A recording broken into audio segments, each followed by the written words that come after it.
여호수아 1장 1절에서부터 9절까지 말씀입니다.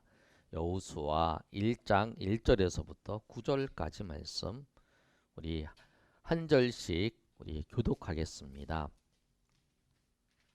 우리 구약성경 320면에 있습니다. 여호와의 종 모세가 죽은 후에 여호와께서 모세의 수종자 눈의 아들 여호수아에게 말씀하여 이르시되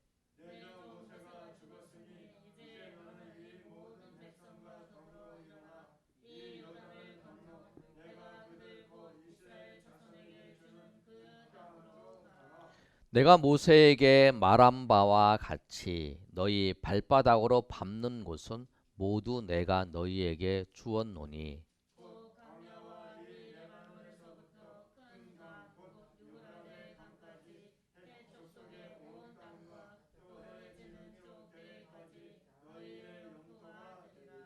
내 평생에 너를 능히 대적할 자가 없으리니 내가 모세와 함께 있었던 것 같이 너와 함께 있을 것임이라. 내가 너를 떠나지 아니하리며 버리지 아니하리니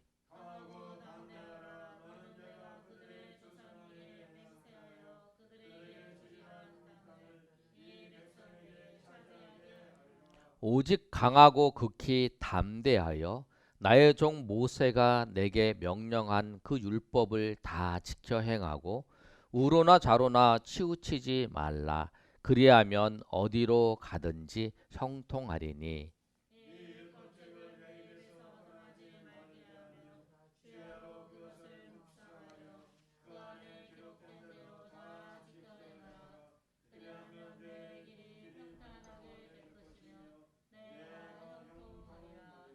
우리 구절 다 같이 읽습니다.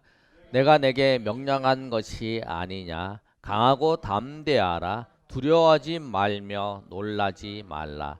내가 어디로 가든지 내 하나님 여호와가 너와 함께 하느니라 하시니라. 아멘. 예. 우리가 1월, 2월, 3월 이렇게 3개월 동안 우리 새벽에 또 우리가 금요일 날 여호수아의 말씀을 살폈어요.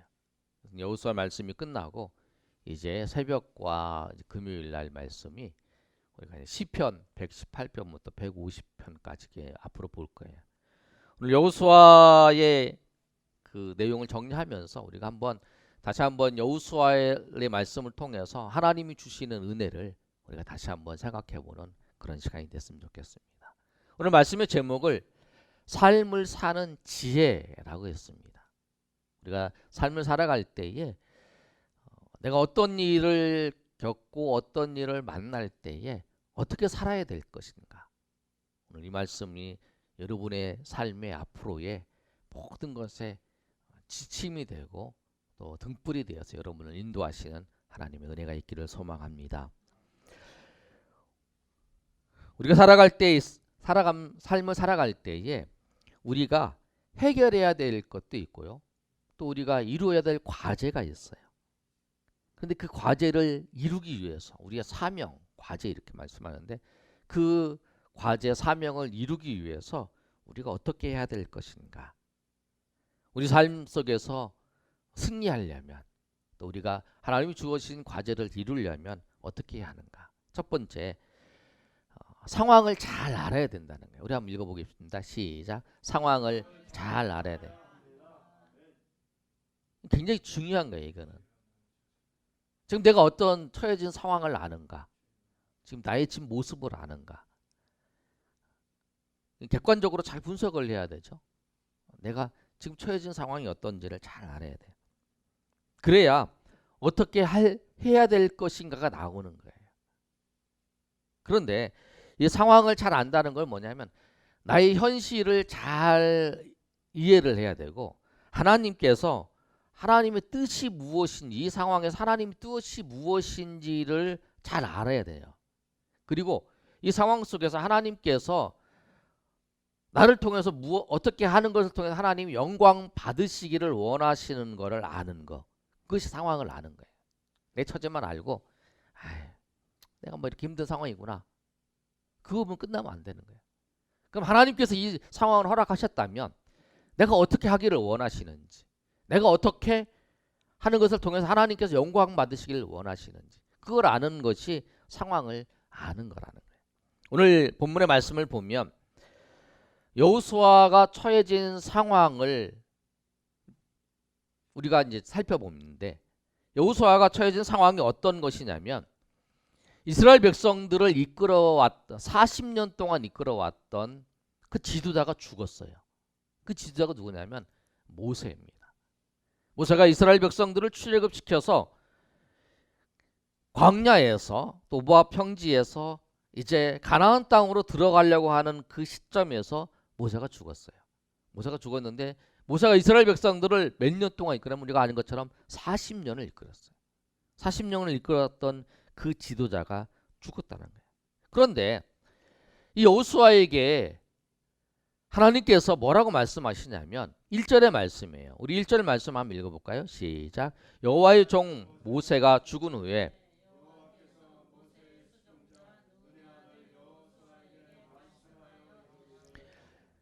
여호수아에게 하나님께서 말씀하시는 거예요. 하나님께 말씀하신 건 뭐냐면 그거지요. 네가 이스라엘의 지도자가 되라는 거예요. 지도자가 되어서 이스라엘 백성들을 이 가나안 땅에서 이 모압 평지에서 가나안 땅으로, 이 가나안 땅으로 너를 데리고 네가 이 백성들을 다 데리고 가나안 땅으로 들어가라는 거예요. 가나안 땅 들어가는 것이 여러분 그냥 들어가는 게 아니죠. 그냥 우리가 이사할 때의 이삿짐을 우리가 싣고 들어가는 거, 그런 것이 아니라는 거예요. 이삿짐을 싣고 들어갈 때는 그 집이 비어져 있고 내가 거기로 들어갈 것이 다 예약이 돼 있고 준비가 돼 있는 거잖아요. 내가 들어가기만 하면 되는 거잖아요. 근데 이사하는 게 아니에요. 가나안 땅에 들어간다는 건 뭐냐면 가나안 땅에 있는 사람들이 있고 거기 있는 사람들과 전쟁을 해서 그 사람들을 다 물리쳐야 하는 거예요. 그 일을 누가 했냐면 여호수아에게 하나님이 맡기신 거예요. 근데 그 일을 맡기니까 여호수아가 답답한 거예요. 두려운 마음이 생긴 거예요. 그 하나님께서 여호수아에게 말씀하실 때에 세 번의 격려의 말씀을 하세요.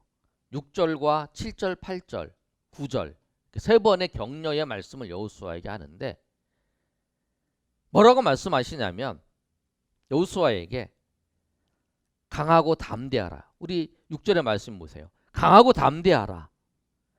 또 7절에도 오직 강하고 극히 담대하라. 극히 담대하라. 또 9절에도 9절에도 뭐냐면 강하고 담대하라. 내게 명령하는 것이 아니냐. 강하고 담대하라. 그리고 두려워하지 말며 놀라지 말라. 이렇게 말씀하는 거예요. 왜냐하면 이게 쉬운 일이 아니에요. 이게 쉬운 일이 아니에요.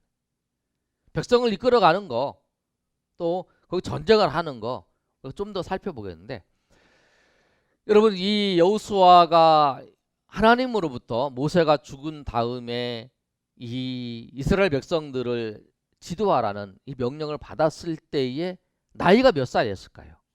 우리가 한번 사지선다형으로 제가 제 사지선다형 우리가 익숙해 있는데 오지선다형으로 내봤어요. 30세 미만, 우리 나중에 한번 손들어 보세요. 30세 미만일 거다. 아니 40세에서 55세 사이다. 56세에서 70세, 71세에서 85세, 아니 86세 이상이다. 여러분 어떤 것 같아요?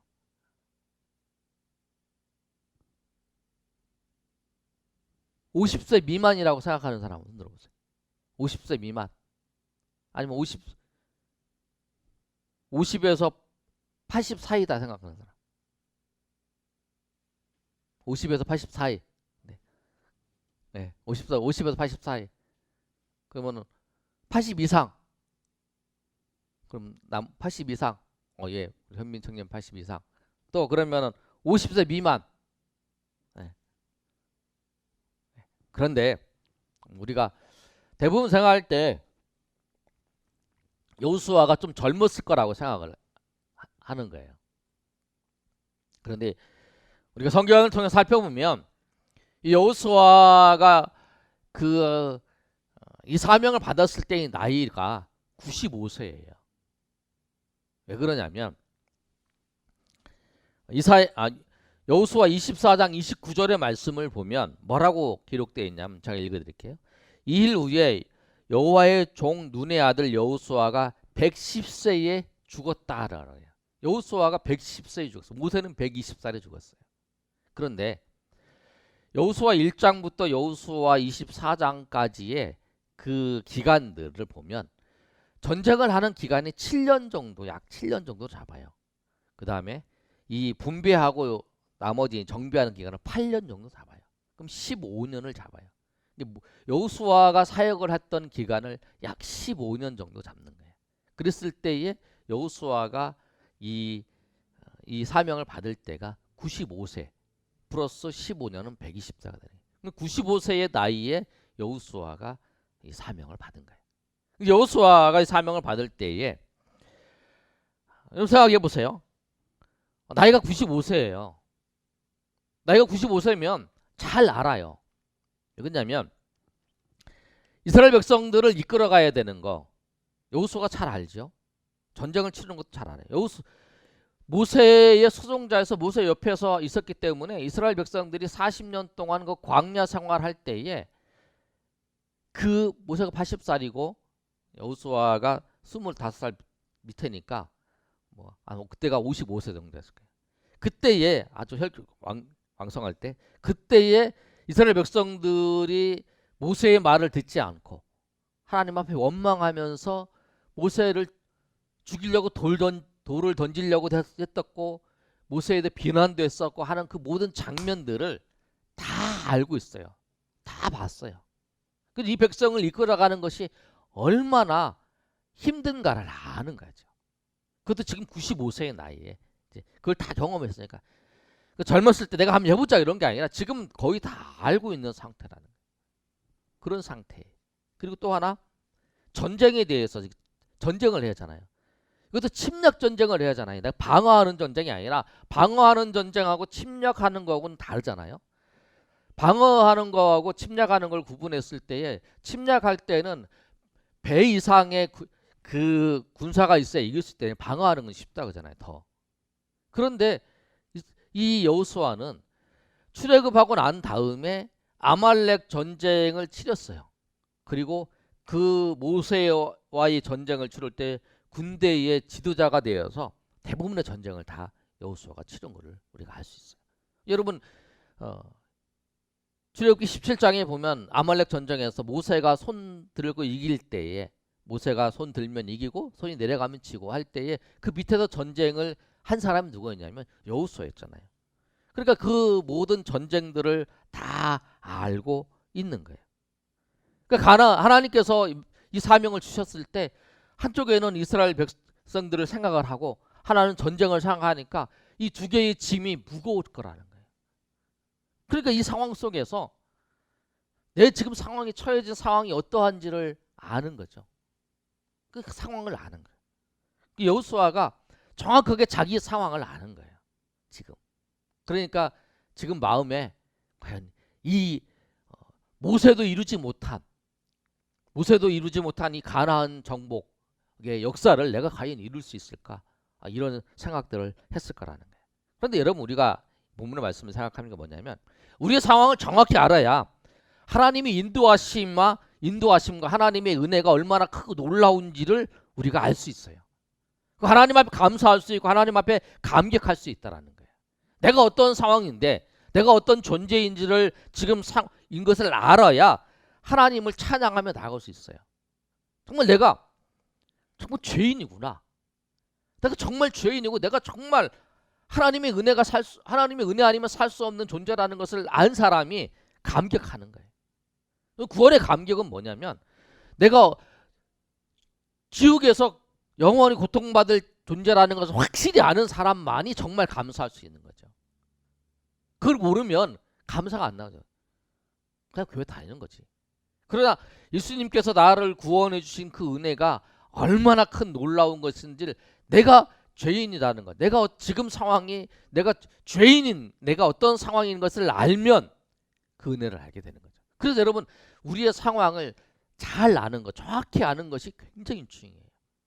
내가 지금 얼마나 큰 은혜를 하나님께서 베풀어 주셔서 예배의 자리에 나와서 하나님을 예배하며 하나님을 찬양하는 것이라는 것을 아는 사람만이 이 예배에 통해서 주시는 하나님의 은혜가 무엇인 줄 알고 감사하면서 나갈 수 있다는 거예요. 오늘 말씀처럼 우리가 먼저는 내가 어떤 상황에 있는지 잘 하나님이 이것을 통해서 무엇을 원하시는지를 잘 알아야 된다는 거예요. 그런데 여러분 중요한 건 뭐냐면 두 번째로 우리가 삶에서 하나님이 주어진 그 과제 우리가 삶의 자리에 승리하려면 어떻게 하냐면 하나님이 도와주셔야 됩니다. 아멘. 한번 읽어보겠습니다. 시작. 하나님께서 도와주셔야 됩니다. 하나님이 도와주셔야 돼요. 두려워하고 불안해하고 있는 이 여호수아에게 하나님께서 말씀하셨어요.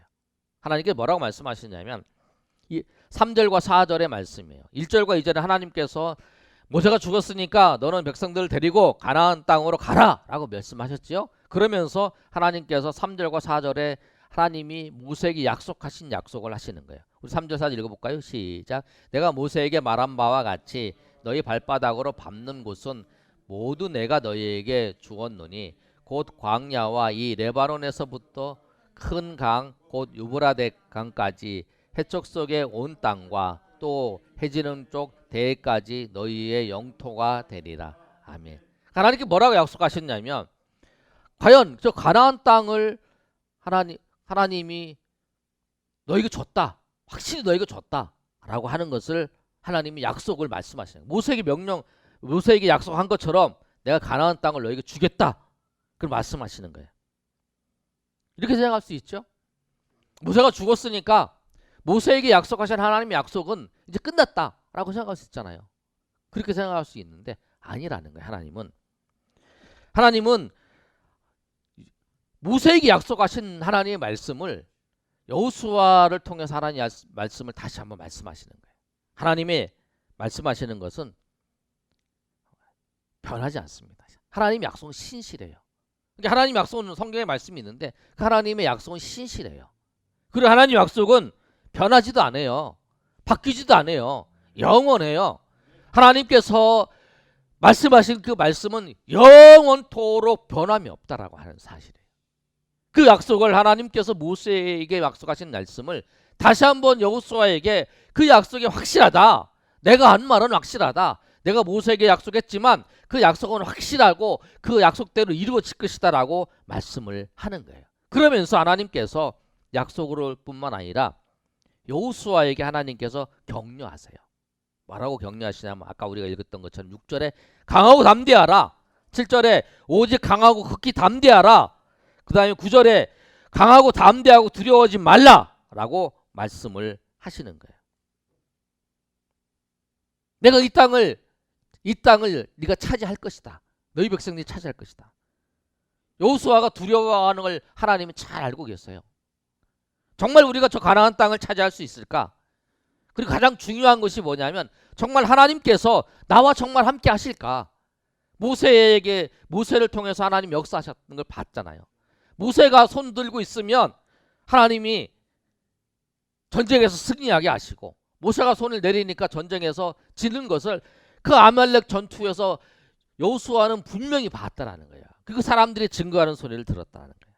그런데 하나님께서 뭐라고 말씀하시냐면 9절에 이렇게 말씀하시잖아요. 내가 너와 함께 할 것이다.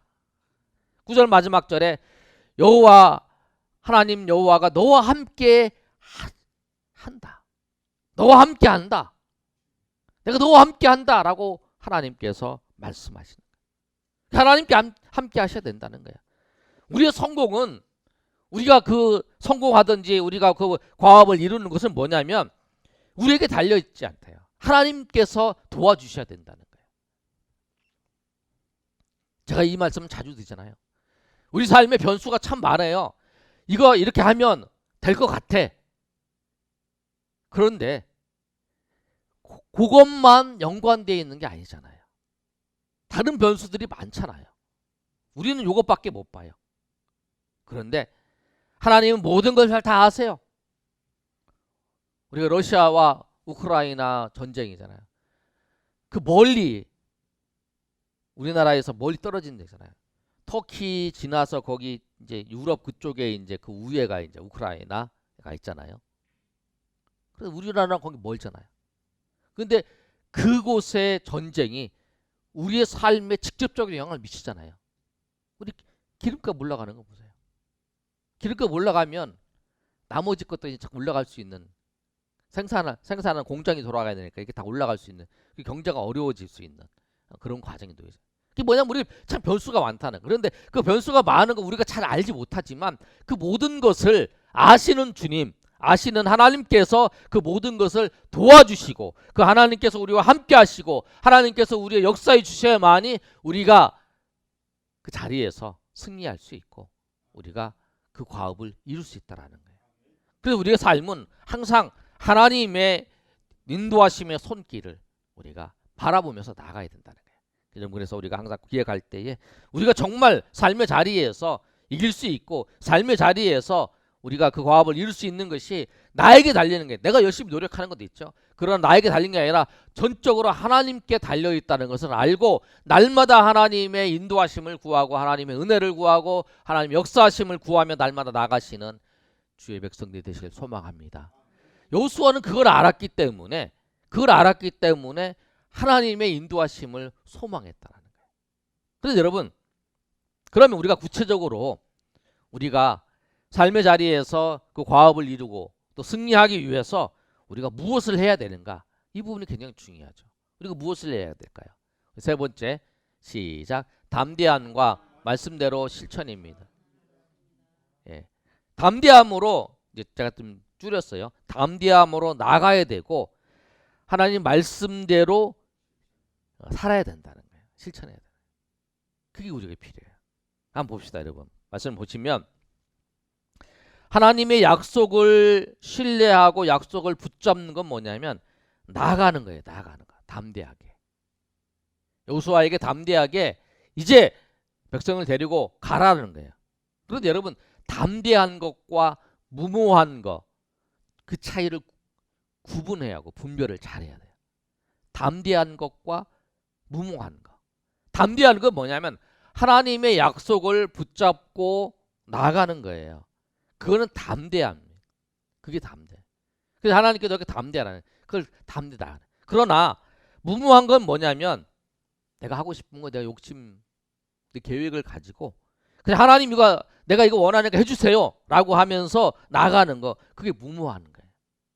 근데 예수 믿는 사람 우리가 구분을 잘 못하는 게 뭐냐면 무모한 거하고 담대한 거를 구분하지 못하는 거예요. 무모한 것을 우리가 담대한 것이라고 착각하고 살 수가 있다는 거예요. 구분해야 돼요. 약속을 붙잡고 하나님이 말씀하신 말씀을 붙잡고 나아가는 거, 그것이 담대함. 우리가 담대함은 뭐냐면 하나님 약속을 붙잡고 한 걸음 나가는 거, 그것이 뭐냐면 하나님의 일을 시작하는 시작이라는 거예요. 아멘. 왜냐하면 하나님 말씀으로 우리를 붙들어 주시기 때문에 그거죠. 하나님께서 베드로를 불렀어요.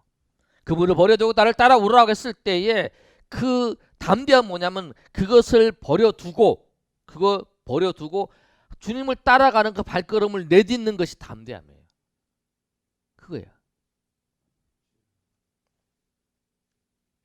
그러면 약속을 믿고 담대함으로 나아가는 것이 승리하기 위한 시작이라는 거예요. 그런데 그것으로 승리하지는 않아요.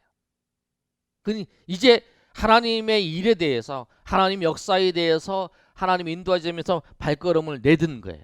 그런데 그 다음에 무엇을 해야 되나? 그 다음이 뭐냐면 하나님 말씀을 따라 살아야 되는 거예요. 오늘 여호수아에게 하나님께서 강조할 때에 6절에 보면 강하고 담대하라. 그 땅을 이 백성이 차지할 것이다 라고 말씀하고 있어요.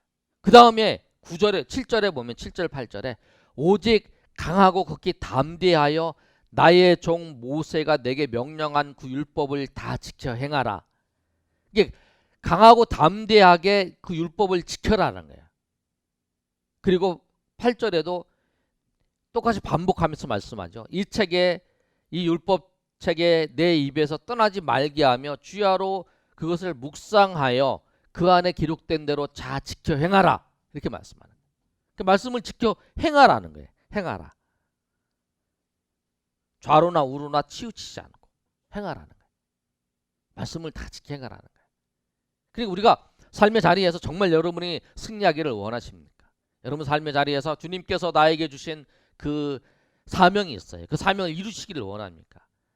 그 사명이 주신 그 사명을 이루시기를 원하면 하나님이 그 말씀하신 그 약속을 붙잡고 발걸음을 내딛으셔야 돼요. 그리고 내딛는 걸로 끝나는 것이 아니라 그 내딛는 그 발걸음을 통해서 주님께서 하나님의 말씀대로 살아감을 통해서 주님께서 역사하신 은혜를 경험하는 거예요. 그래서 그 율법대로 지켜 행하라. 그리하면 7절에 하반절에 한번 읽어볼까요? 시작. 그리하면 어디로 가든지 형통한다라는 거예요. 하나님 말씀대로 지키면 어디로 가든지 형통한다라는 거예요. 그리고 8절에도 또 반복적으로 말씀하세요. 뭐냐면 그리하면 그 다음부터 시작. 내 길이 평탄하게 될 것이며 내가 형통하리라. 아멘. 그 뭐냐면 네가 하나님의 말씀대로 그 믿음의 발걸음을 내디면 하나님 말씀대로 하면 하나님께서 너 앞에 있는 길을 평탄하게 할 것이고 네가 어디로 가든지 형통하게 할 것이고 내가 너희와 함께하리라 라고 말씀합니다. 내가 너를 형통하게 할 것이다 라고 말씀합니다. 여러분 잘 보세요. 하나님이 여호수아에게 이 말씀하셨어요. 이스라엘 백성들이 말씀을 듣고 가나안 땅으로 이제 전진합니다. 요단강을 건넜어요. 하나님께서 이들에게 말씀하셨어요. 여리고가 있는데 여리고를 공격을 할 때, 전쟁을 할 때 한 바퀴, 마지막 번에 7바퀴 돌고 소리 질러라. 그 말씀을 하셨어요. 아니, 전쟁에 있어서 뭔 소리 지른다고 이겨? 그 말씀대로 순종을 했어요. 그리고 이 여리고는 다 불태워버려라. 그랬어요. 그랬더니 이제 그 말씀을 듣고 이제 여리고가 무너졌어요. 하나님 말씀대로 순종을 했어요. 근데 이제 아이성을 그 다음에 공격 걸어 간 거예요. 근데 아이성이 패배를 했어요. 패배의 이유가 뭐냐면 하나님의 말씀, 그 말씀. 여기 있는 모든 것을 다 불태워버려라 하는 말씀에 아간이 그 물건을 훔쳐서 숨겨놓은 거예요. 이 전쟁하고 이 아간이 물건 훔친 거하고 상관관계가 어떻게 되냐? 그 물건 훔친 거는 훔친 거지. 이 전쟁에 그것 때문에 진 거라는 거예요. 여러분 우리가 잘 기억하셔야 돼요. 여호수아에게 1장에 여호수아에게 말씀하시면 네가 하나님의 말씀을 기록된 그 말씀대로 지켜라. 그리하면 내가 평탄하게 할 것이다. 그러잖아요. 하나님의 말씀대로 이스라엘 백성들이 여호수아와 같이 가서 그 전쟁에서 승리할 수 있는 비결이 뭐였냐면 하나님의 말씀대로 지키는 거였어요. 그랬더니 하나님께서 평탄하게 그 앞길을 열어주시고 전쟁에 승리하게 하신 거예요. 그리고 하나님께서 형통하게 하신 거라는 거예요. 여러분이 하나님이 여러분에게 맡겨준 과제가 있습니까? 그렇다면 여러분 그 하나님께 맡겨주는 과제, 하나님 나를 여기 부르셔서 하나님 자녀 삼아주셔서 하나님 맡겨준 과제가 있으면 그 일을 이루기 위해서 여러분 그 하나님 은혜 가운데 그 믿음의 발걸음을 내딛으신 여러분이 되시기를 소망합니다. 그래야 여러분 형통할 수 있다는 거예요. 형통하기 위해서 두 가지를 해야 되는 거잖아요. 믿음의 발걸음을 내디뎌야 하잖아요. 평탄케 되고 형통하게 되는 것은 믿음의 발걸음을 내딛고 그 다음에 무엇이 있냐면 하나님의 말씀대로 할 때에 그 속에서 하나님께서 하나님 말씀대로 나는 하는 것뿐이었지만 하나님께서 이 말씀대로 한 것에 하나님께서 은혜 베풀어 주셔서 하나님께 하셔서 그 길을 평탄케 하고 하나님께서 형통케 하는 하나님의 은혜가 있다는 거예요. 형통케 되는 비결은 뭐냐면 다른 게 없다는 거예요. 말씀을 지키며 살아. 말씀을 따라서 살아갈 때에 하나님께서 형통케 하는 은혜가 하나님의 백성들에게 있다는 사실을 여러분 꼭 기억하셔서 삶을 사는 지혜가 뭐냐면 주의 말씀의 약속을 붙잡고 한 걸음을 내딛으시고 또 내딛는 그 발걸음을 통해서 주님께서 여러분에게 말씀하신 말씀을 따라서 살아갈 때에 주님께서 여러분의 삶을 도와주시고 여러분의 삶 앞에 있는 장애물도 다 없애주시고 또 여러분 삶을 형통케 하시는 하나님의 은혜가 저 여러분 위에 충만히 임하시기를 예수님의 이름으로 축원합니다. 아멘. 기도하겠습니다.